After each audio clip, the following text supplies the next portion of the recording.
الذي جعل لكم من الشجر الأخضر نارا فإذا أنتم منه توقدون أوليس الذي خلق السماوات والأرض بقادر على أن يخلق مثلهم بلى وهو الخلاق العليم إنما أمره إذا أراد شيئا أن يقول له كن فيكون سبحان الذي بيده ملكوت كل شيء وإليه ترجعون بسم الله الرحمن الرحيم اللهم صل على سيدنا محمد وعلى آل سيدنا محمد اللهم إنا نستغفرك ونستغفرك لنا وأبداننا وأنفسنا وعلنا وأولادنا وأموالنا وكل شيء أعطيتنا آمين يا رب واجعلنا وإياكم بأمنك وأمانك وعيادك من كل شيطان مريض وجبار عنيد وببغي وبحسد وبشر إنك على كل شيء قدير اللهم جملنا بالعافية والسلامة وحكمنا بالذكر والاستقامة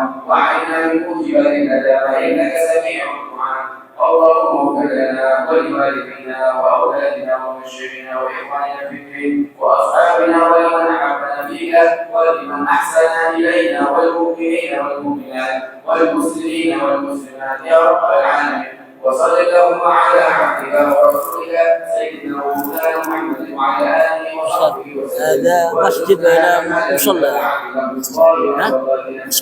مصلى langgar Jarhum langgar وصلى الله على سيدنا محمد وعلى سيدنا محمد الحمد لله رب العالمين بسر اسرار الفاتحه. صراط الذين أنعمت عليهم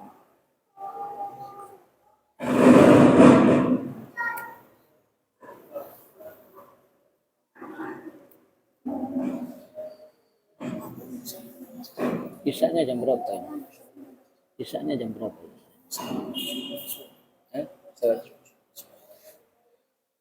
الفاتحة بنيات التعلم والتعليم والنفع والانتفاع والتذكر والتذكير والحث على التمسك بكتاب الله وسنة رسول الله صلى الله عليه وسلم والدعاء إلى الهدى والدلالة على الخير ابتغاء وجه الله وثوابه ومرضاته وقربه إلى روح حضرة حبيبنا وشفيعنا رسول الله محمد بن عبد الله صلى الله عليه وسلم ثم إلى روح آله وأصحابه وآل بيته وذريته والتابعين ومن تبعهم بإحسان إلى يوم الدين خصوصا إلى روح الحبيب عبد الله بن علوي الحداد وأصوله وفروعه ثم إلى أرواح من عمر هذا المصلى سابقا ولاحقا وإلى أرواح والدينا ووالديكم وأمواتنا وأمواتكم وأموات جميع المسلمين أن الله يغفر لهم ويرحمهم ويعلي درجاتهم بالجنة وعلى نية أن الله يبلغ جميع مقاصدنا وحوائجنا الدينية والدنيوية والأخروية ويطيل أعمارنا في طاعته وطاعة رسوله مع كمال الصحة والعافية الظاهرة والباطنة ويتكرم علينا بحسن الخاتمة عند الموت ويجعل آخر كلامنا من الدنيا عند انتهاء أجالنا قول لا إله إلا الله ويفرج قلوبنا وقلوب المسلمين فرجا عاجلا وينصر الإسلام والمسلمين ويدمر أعداء الدين ويشتت شملهم ويفرق جمعهم ويقلل عددهم على هذه النية وعلى كل نية صالحة جامعة لخيرات الدنيا والآخرة وعلى ما نواه مشايخنا وأسلافنا وآباؤنا الصالحون نوينا وما قصدوا قصدنا وما طلبوا طلبنا وإلى حضرة النبي المصطفى محمد صلى الله عليه وآله وسلم الفاتحة.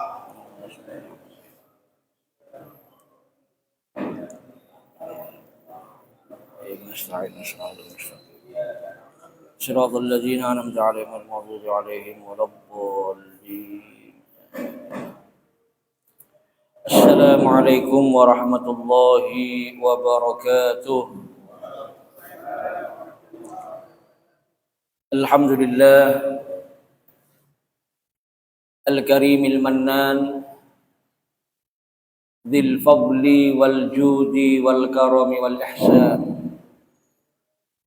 وأشهد أن لا إله إلا الله وحده لا شريك له وأشهد أن سيدنا محمدا عبده ورسوله اللهم صل وسلم وبارك وكرم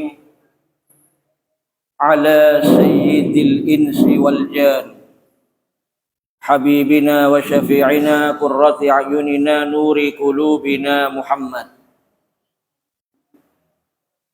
المصطفى من ولد عدنان وعلى آله وأصحابه الكرام الزيان وعلى التابعين ومن تبعهم بإحسان من يومنا هذا إلى ممر الأيام والشهور والأعوام والأزمان أما بعد رب اشرح لي صدري ويسر لي أمري واحلل عقدة من لساني يفقهوا قولي.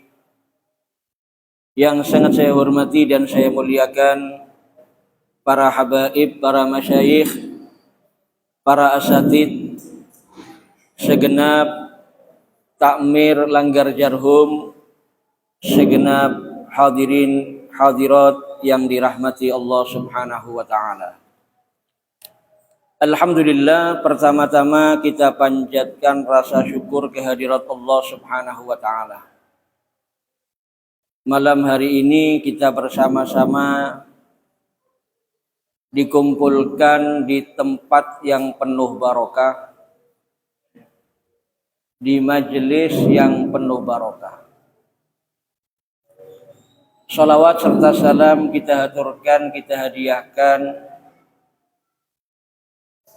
kepada teladan terbaik bagi kita semua, yang kapanpun dimanapun dipastikan tidak bisa kita temukan yang lebih baik. Junjungan kita Nabi besar Muhammad sallallahu alaihi wa alihi wasallam. Hadirin dan hadirat yang saya hormati dan saya muliakan, insya Allah pengajian ini akan kita adakan rutin setiap bulan Ahad pertama dari bulan Masehi setelah sholat maghrib sampai isya. Kenapa kita pilih waktu antara maghrib dan isya? Karena waktu di antara maghrib dan isya ini adalah waktu yang sangat mulia, waktu yang sangat istimewa. Sangat dianjurkan waktu di antara maghrib dan isya ini betul-betul kita hidupkan dengan ibadah, kita hidupkan dengan amal soleh.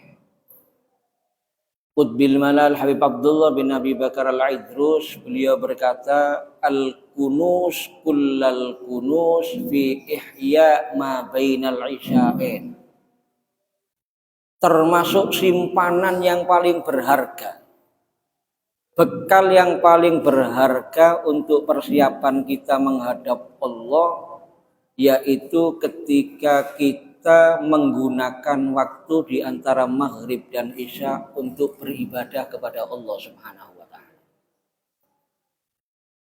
Oleh karena itu bisa kita lihat orang-orang yang solihin, para hadirin, kalau sudah maghrib sampai isya nggak bisa diganggu gugat waktunya mereka. Nggak mereka gunakan untuk urusan dunia, nggak mereka gunakan untuk yang nggak manfaat. Sampai sebagian itu berkata seperti ini, kalau saya ini disuruh pilih, mata saya ditusuk dengan besi yang panas, atau saya bicara urusan dunia di antara maghrib dan isya, maka saya akan pilih lebih baik mata saya ditusuk dengan besi yang panas daripada saya bicara urusan dunia di antara maghrib dan isya. Oleh karena itu perlu kita niat mulai sekarang ini, sisa hidup ini waktu maghrib dan isya benar-benar kita manfaatkan untuk ibadah. Terserah ibadahnya apa saja, mau sholat, mau baca Quran, mau zikir. Dan memang yang paling afdol memperbanyak sholat di antaranya. Sholat di antara maghrib dan isya itu disebut sholatul awwabin.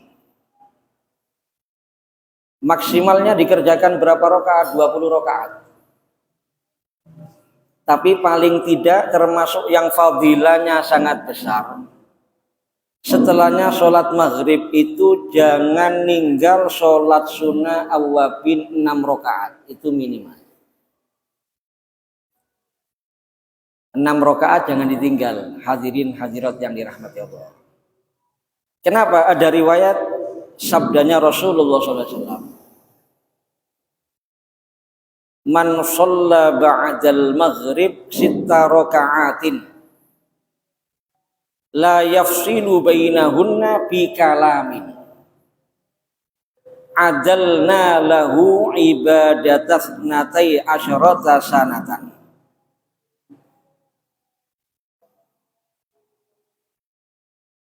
Barang siapa yang sholat maghrib kemudian setelahnya sholat 6 rakaat, sholat setelahnya sholat maghrib 6 rakaat, tidak dipisah dengan pembicaraan. Jadi setelah selesai sholat maghrib, wirid-wirid, zikir, langsung sholat sunnatul awwabin tadi 6 rakaat. Mau digabung dengan ba'diyatul maghribnya nggak ada masalah. Ya. Sebagian ulama membolehkan digabung. Maka apa pahalanya? Pahalanya Rasulullah SAW bersabda sama dengan dia beribadah 12 tahun. Sama dengan dia beribadah 12 tahun.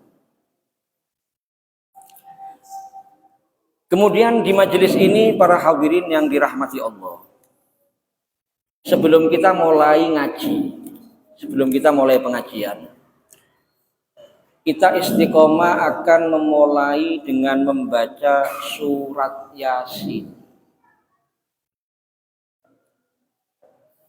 Kenapa? Agar selain kita dapat fadilahnya majelis ilmu, kita juga mendapatkan fadilahnya membaca Al-Quran.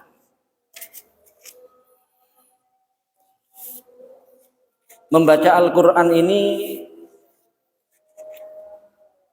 termasuk di antara ibadah yang paling afdol bagi umatnya Nabi Muhammad SAW. Beliau bersabda, afdalu ibadati ummati tilawatul Quran. Paling afdolnya ibadah umatku adalah membaca Al-Quran. Dan setiap satu huruf dari Al-Quran ini ketika kita membaca, itu menjadi tambahan beratnya timbangan kebaikan kita di sisi Allah Subhanahu wa Ta'ala. Al-Imam Ali ibn Abi Thalib karramallahu wajhah, beliau berkata, man qara'al Qur'an wa huwa qa'imun fis shalah kana lahu bi kulli harfin mi'atu hasanah.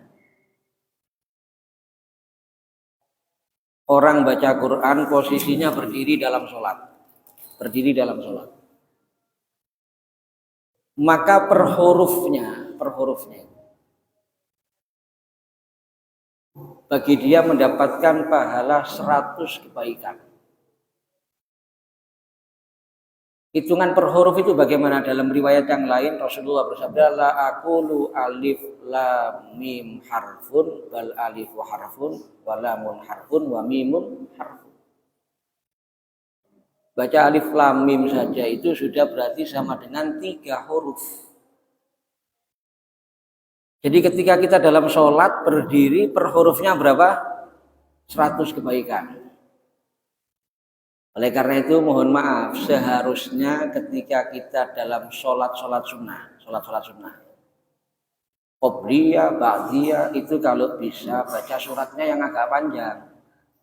Kenapa? Karena pahalanya paling besar itu ketika sholat berdiri.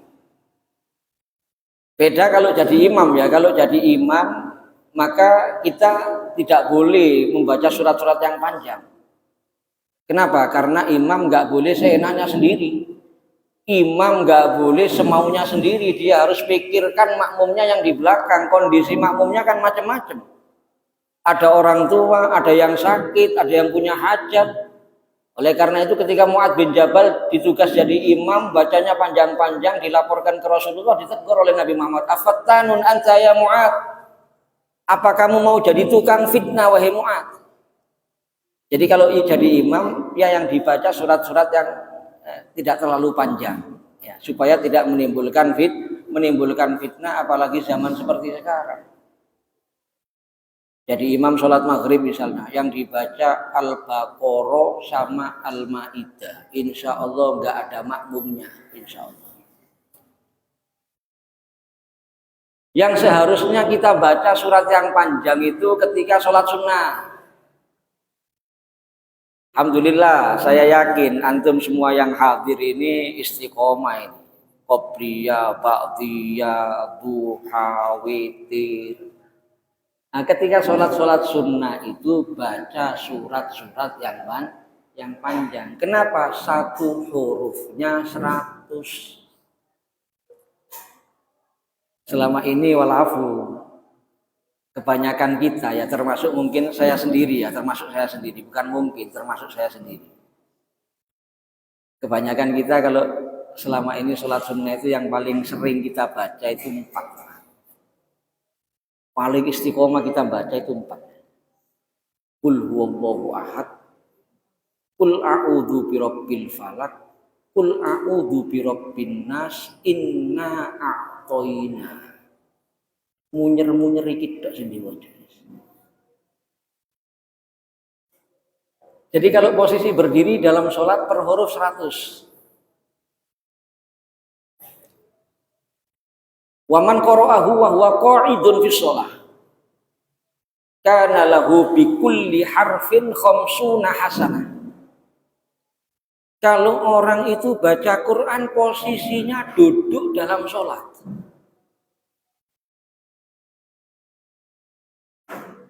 cuma duduk ini yang dimaksud duduk di sini ini adalah tanpa udzur.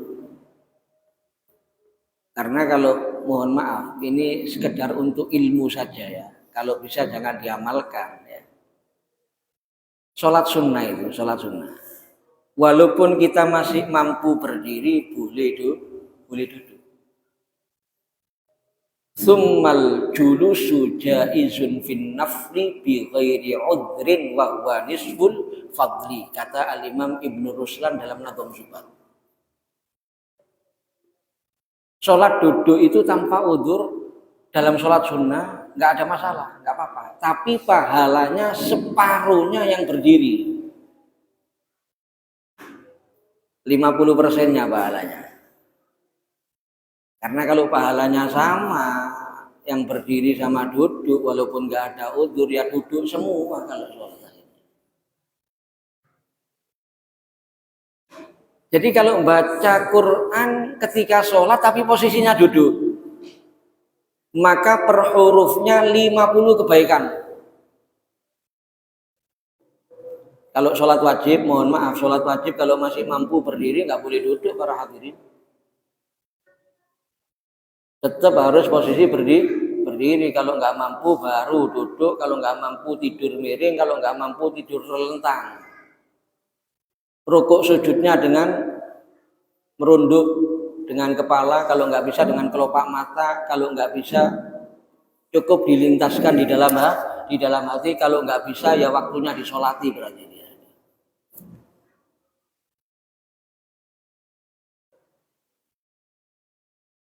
Waman qara'ahu kharijas shalah ala thahara kana lahu bi kulli harfin khamsun wa ishruna hasanah.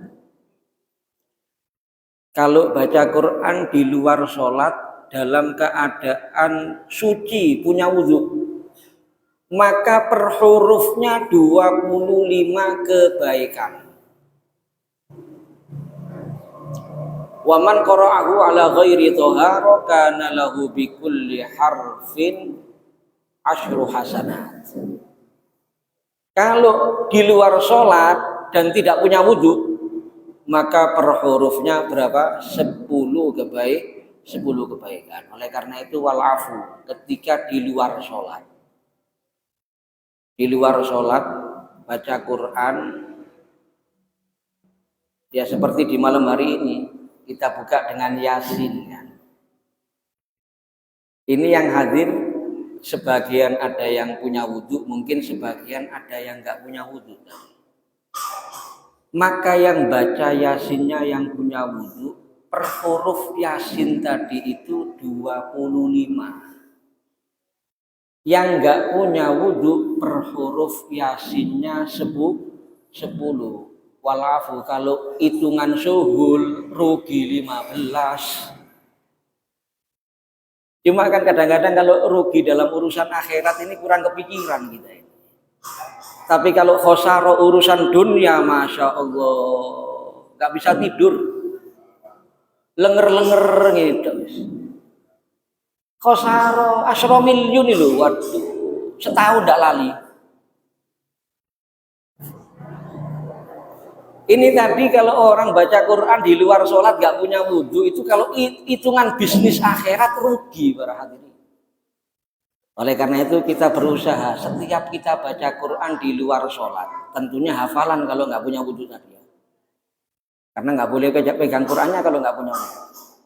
Di luar sholat, kalau kita baca Quran, walaupun kita hafal, tetap usahakan dalam keadaan punya wudhu agar per huruf bacaan Quran kita mendapatkan pahala 25 kebaikan, bukan 10 kebaikan.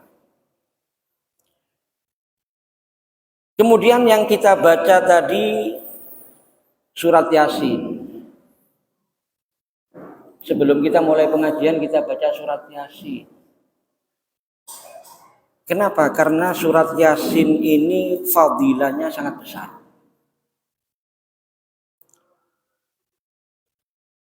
Rasulullah SAW beliau bersabda, Yasin qalbul Quran.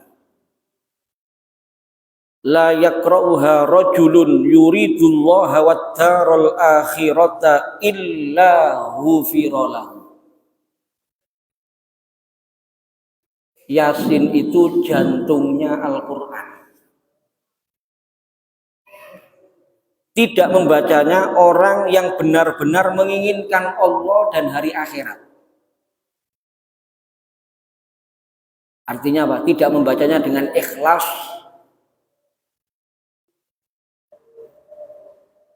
Tidak membacanya seseorang dengan ikhlas kecuali dosanya diampuni oleh Allah Subhanahu wa taala. Dalam riwayat yang lain, anna man qara'aha kana kaman qara'al Qur'an asyra marrat. Barang siapa yang membaca Yasin 1 kali, pahalanya sama dengan dia membaca Al-Quran 10 kali. Oleh karena itu kita lihat ya, para sholihin, para ulama, mereka istiqomah tiap hari baca surat Yasin. Bahkan di peringatan-peringatan khol itu yang dibaca surat Yasin. Kenapa? Karena fadilahnya sangat besar. Kemudian hadirin dan hadirat yang dirahmati Allah Subhanahu wa taala. Kita bersama-sama dalam pertemuan ini insya Allah membaca kitabnya Al-Habib Abdullah ibn Alawi Al-Haddad. Nama kitabnya Risalatul Mu'awanah wal Mudhaharah wal Mu'azarah lirraghibin minal mu'minin fi suluki tariqil akhirah. Niat kita tidak ada lain dengan kita mempelajari ilmu agama, mempelajari tuntunan Nabi Muhammad SAW, agar ketakwaan kita kepada Allah Subhanahu wa taala semakin meningkat. Itu tujuannya. Agar perilaku kita semakin baik.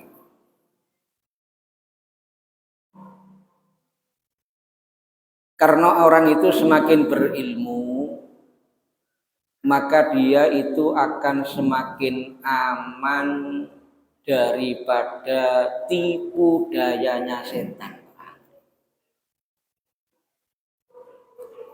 Disebutkan oleh ba'dul ulama, al-ilmu amanun min kaidis syaiton. Ilmu itu pengaman dari tipu dayanya setan.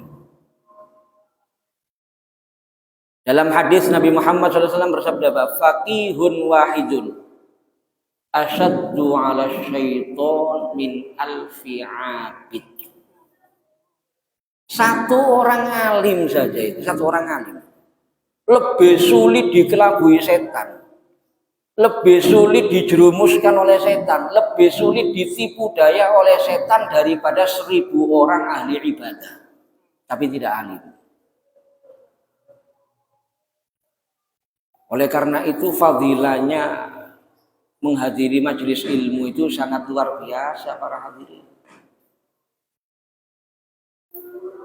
Dan walafu zaman sekarang ketertarikan umat Islam terhadap ilmu agama ini sangat minim. Umat Islam ini banyak yang jauh daripada ilmu agama di zaman sekarang. Padahal mohon maaf ya, kalau kita sudah ngaku Islam, ngaku iman, wajib kita ini mempelajari ilmu agama. Kenapa? Enggak mungkin kita bisa melaksanakan ajaran Islam dengan benar dan baik tanpa ilmu agama.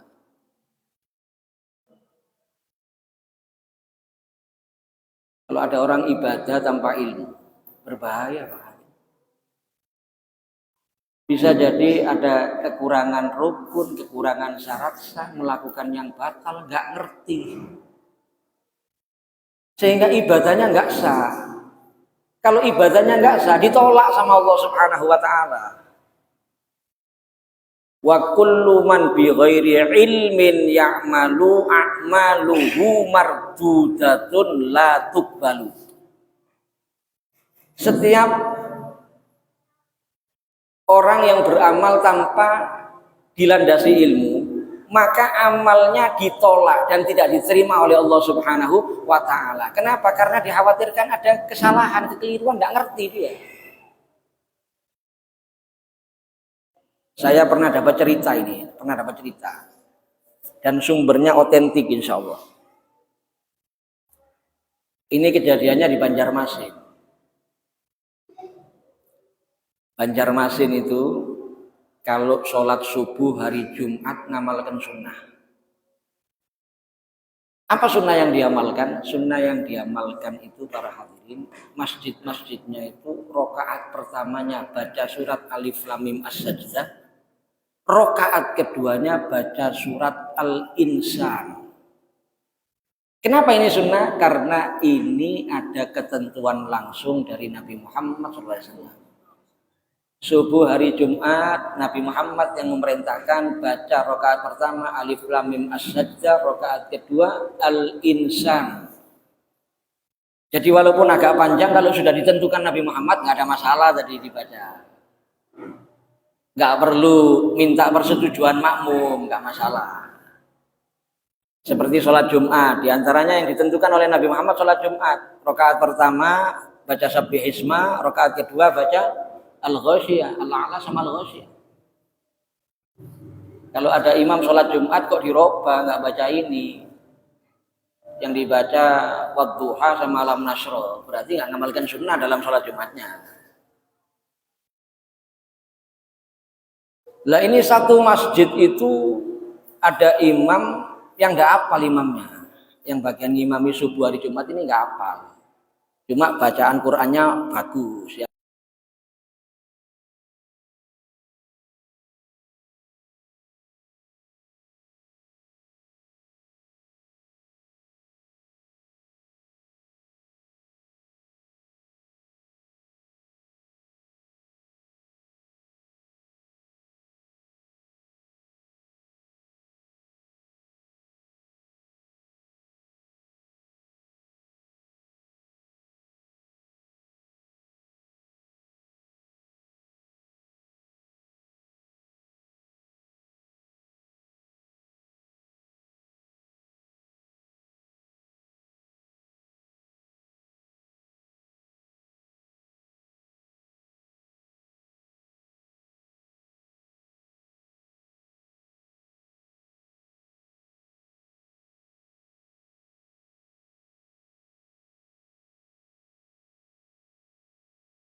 Kalau saya ganti wadduha, pamitan di sini. Jadi ini sholat ngomong.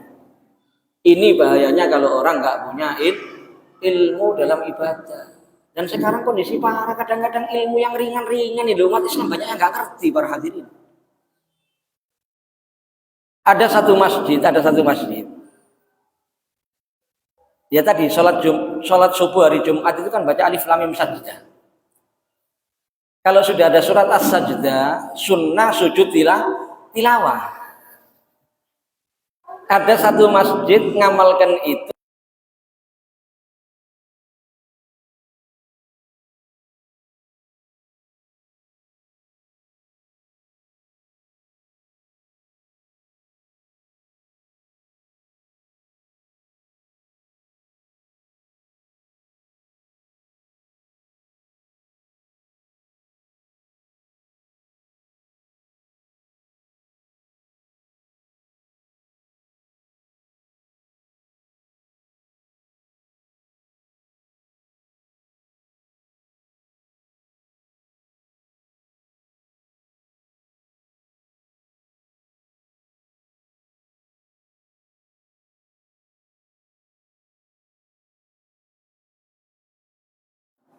Bisa jadi kita ini dianggap tidak waras malah.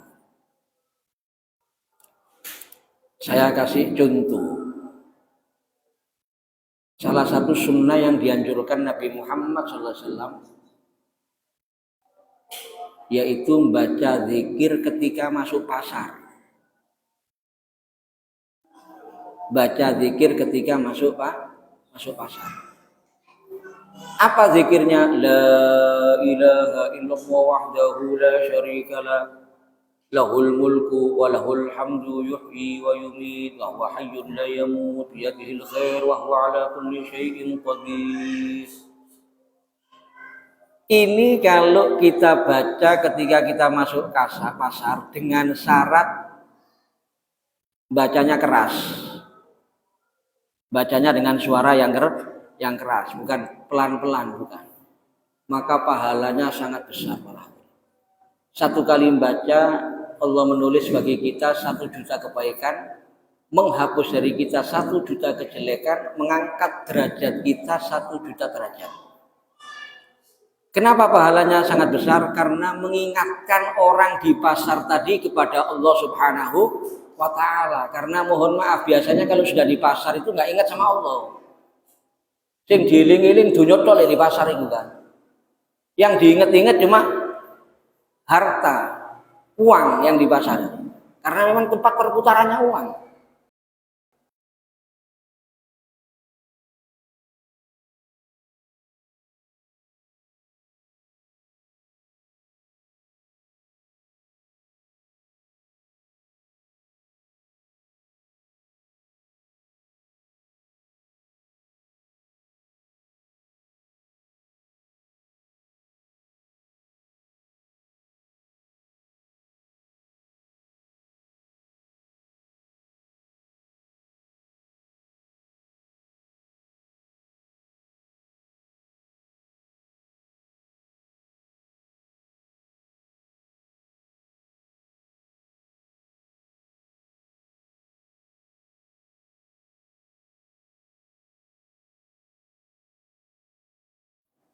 Di Hadramut sampai sekarang banyak yang ngamalkan. Kalau sudah lewat di pasar, baca zikir keras.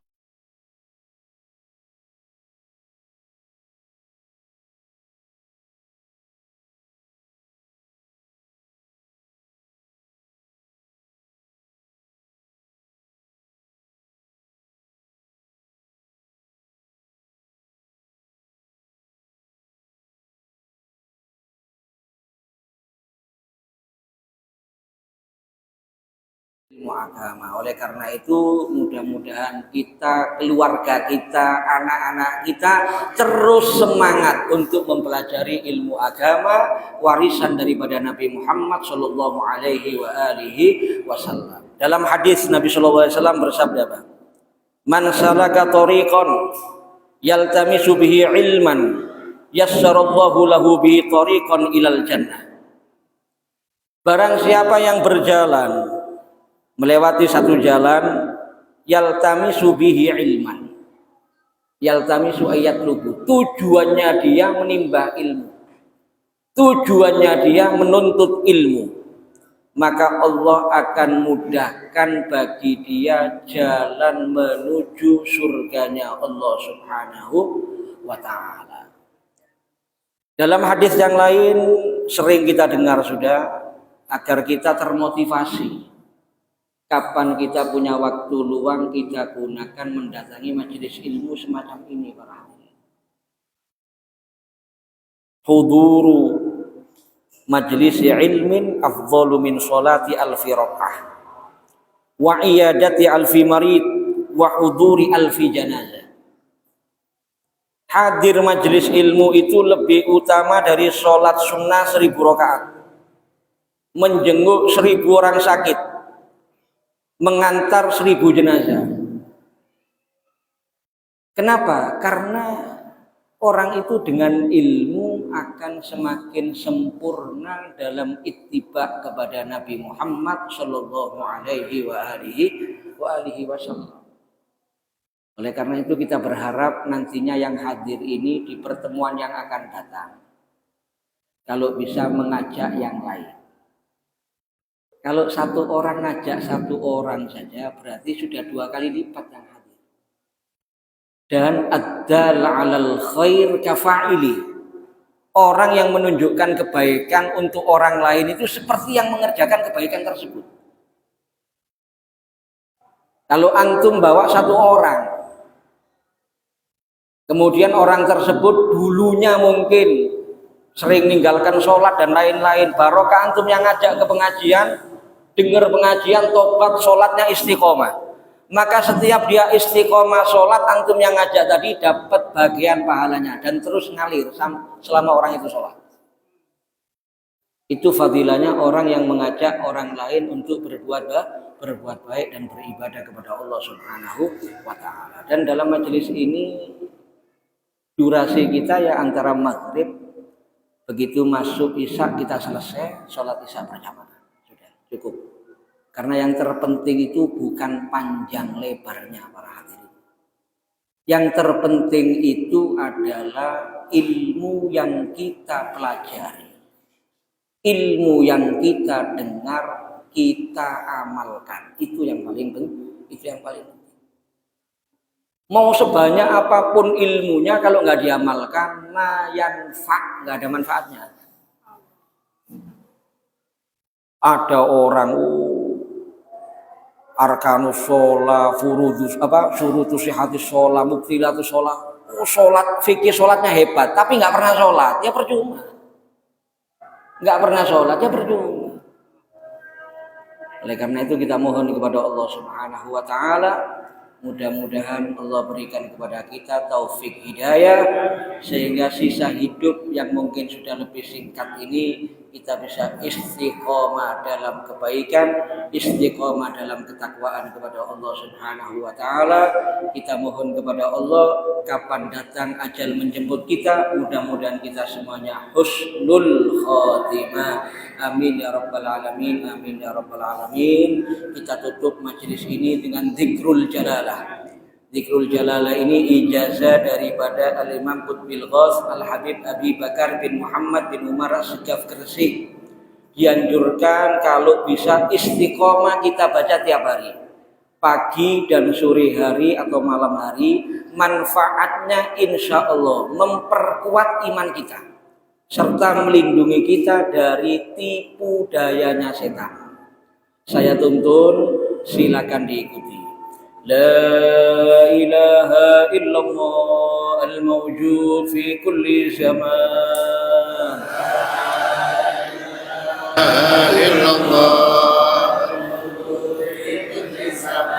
La ilaha illallah al-ma'bud fi kulli makan.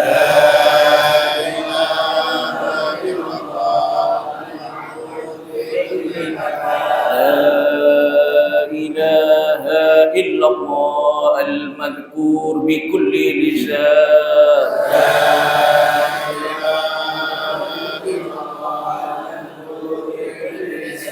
La ilaha illallah المعروف بالإحسان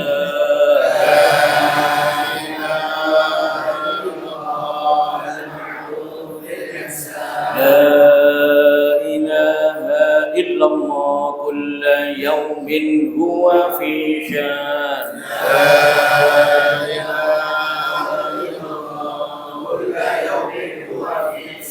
لا إله إلا الله الأمان الأمان من زوال الإيمان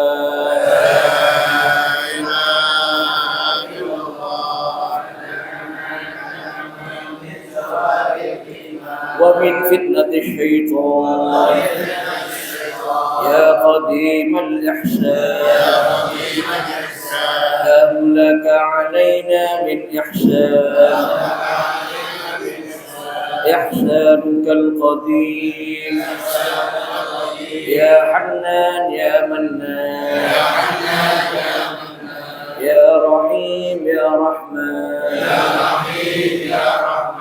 يا غفور يا غفار اغفر لنا وارحمنا وأنت خير الراحمين وصلى الله على سيدنا محمد وعلى آله وسلم الحمد لله رب العالمين.